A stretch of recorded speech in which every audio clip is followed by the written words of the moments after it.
ভবিষ্যতে আমি ইনভেস্টর আনতে চাই, কিন্তু শেয়ার ইস্যুর সময় কি কোনো ট্যাক্স সংক্রান্ত রিপোর্টিং বা নোটিফিকেশন দরকার হয়?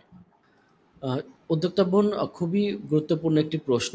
আমরা নর্মালি কি হয়, বিজনেস প্রতিষ্ঠান যারা পরিচালনা করেন বিভিন্ন সময়ে লিকুইডিটি ক্রাইসিসের মধ্যে থাকেন, অথবা বিজনেস এক্সপানশনের কারণে হতে পারে বিভিন্ন জায়গা থেকে আমাদের ইনভেস্টমেন্ট বা ফান্ড কালেকশনের প্রয়োজনীয়তা থাকতে পারে। সেটা ব্যাংক থেকে হতে পারে বা ব্যক্তি পর্যায়ে হতে পারে, আরেকটি প্রতিষ্ঠান থেকে হতে পারে। তো এই ক্ষেত্রে সংযুক্ত আরব আমিরাতে আপনার বিজনেস প্রতিষ্ঠানটা কি ধরনের অ্যাক্টিভিটি করবে বা কি ধরনের রুলস রেগুলেশনস এর মধ্যে দিয়ে বা রিপোর্টিং এর মধ্যে দিয়ে যেতে হবে, এটা জানাটা আমাদের জন্য খুব গুরুত্বপূর্ণ। না জানলে অনেক ক্ষেত্রে জটিলতা হতে পারে এবং সেক্ষেত্রে পেনাল্টি পর্যন্ত দ্বার প্রান্তে আমাদের চলে যেতে হতে পারে। তো আপনার প্রশ্নের উত্তর হচ্ছে হ্যাঁ, শেয়ার ইস্যুর সময় কোম্পানিকে যে নতুন বিনিয়োগ আসবে, তা কর সংক্রান্ত কিছু বাধ্যবাধকতার মধ্যে দিয়ে যেতে হতে পারে।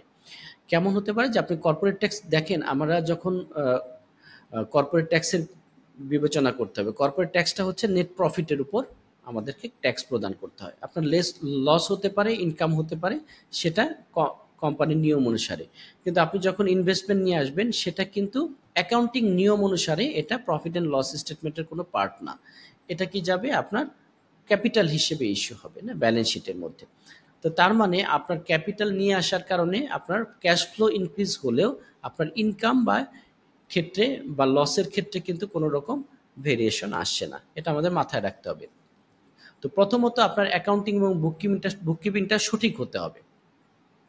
যদি না হয়, তাহলে এই ইনকামটা কিভাবে আপনি যদি শনাক্ত না করা যেতে পারে বা না করা হয়, তাহলে কিন্তু নর্মাল সেলস ইনকাম বা মধ্যে এটা ঢুকে যেতে পারে। আর এটা যদি ঢুকে যায়, তাহলে আপনার ইনকামকে বাড়িয়ে দিবে, সেক্ষেত্রে কিন্তু আপনার ট্যাক্সের একটা জটিলতায় পড়বেন। তো প্রথমে কি করতে হবে, আপনাকে অ্যাকাউন্টিং ট্রিটমেন্টটা সঠিক হতে হবে।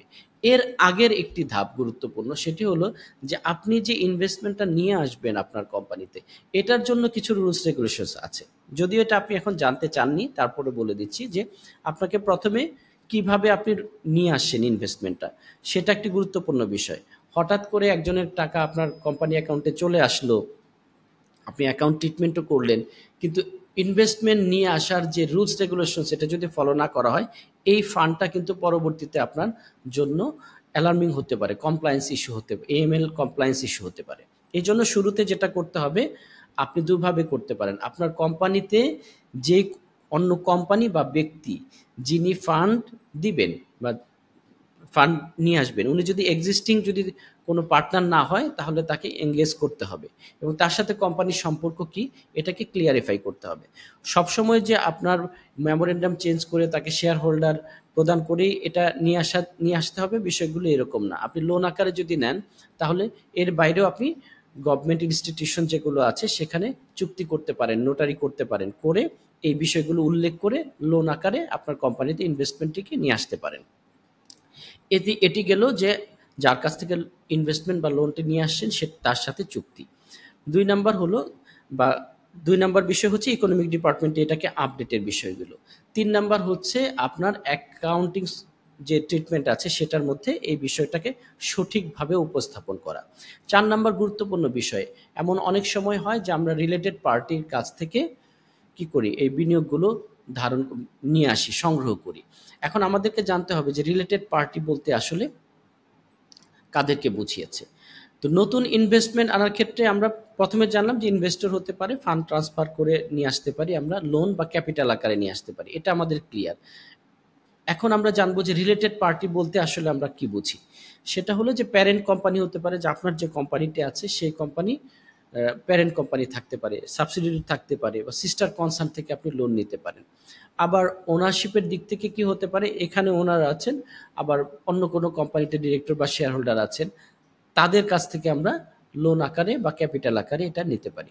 আবার ফ্যামিলি ফ্রেন্ড হতে পারে, যেমন এখানে একটা বিজনেস আছে, আপনার আপনার বোনের আরেকটা বিজনেস আছে। তো দুই বিজনেসের মধ্যে কোনো এন্টিটিগত সম্পর্ক না থাকলেও আপনারা একজন আরেকজনের মধ্যে ফ্যামিলি মেম্বারের কাছ থেকে বিজনেসে লোন বা আহ, সংগ্রহ করতে পারেন। এক্ষেত্রে এই বিষয়গুলো রিলেটেড পার্টি বলা হয়। তো রিলেটেড পার্টি কিভাবে আচরণ করে সেই জিনিসগুলো আমরা প্রথমে ক্লিয়ার করতে হবে, যে আপনি লোনটা বা ফান্ডটা বা ক্যাপিটালটা কার কাছ থেকে নিয়ে আসছেন। রিলেটেড পার্টি যদি হয়, তাহলে আপনাকে ট্রান্সফার প্রাইসিং এর যে রুলসটা আছে সেটাকে আপনাকে অ্যাপ্লাই করতে হবে। ট্রান্সফার প্রাইসিংয়ের রুলসটা কি, আর্মস লেন্থ যেটা প্রিন্সিপাল আছে সেটাকে আপনাকে ফলো করতে হবে।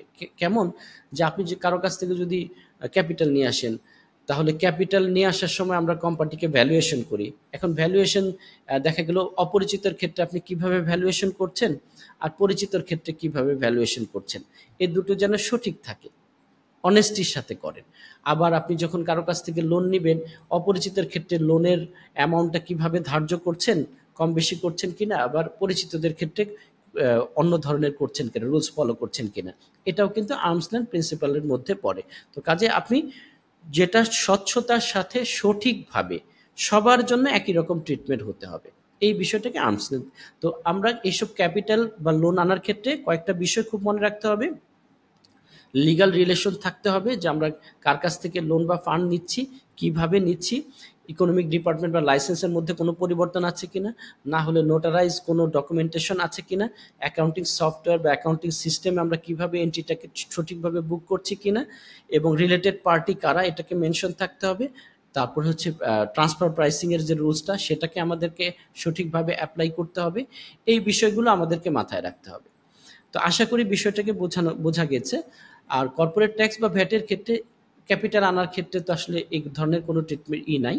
আপনি এই যে উপরোক্ত বিষয়গুলো আলোচনা করলাম, এগুলো মাথায় রেখে এগুলোকে পালন করে আপনি সঠিকভাবে ডিসক্লোজার থাকতে হবে, আপনার অডিটের মধ্যে এই বিষয়টি সঠিকভাবে আপনার উল্লেখ থাকতে হবে। তো এই বিষয়গুলো খেয়াল রাখতে হবে আমাদের। আশা করি বোঝা গেছে। ধন্যবাদ।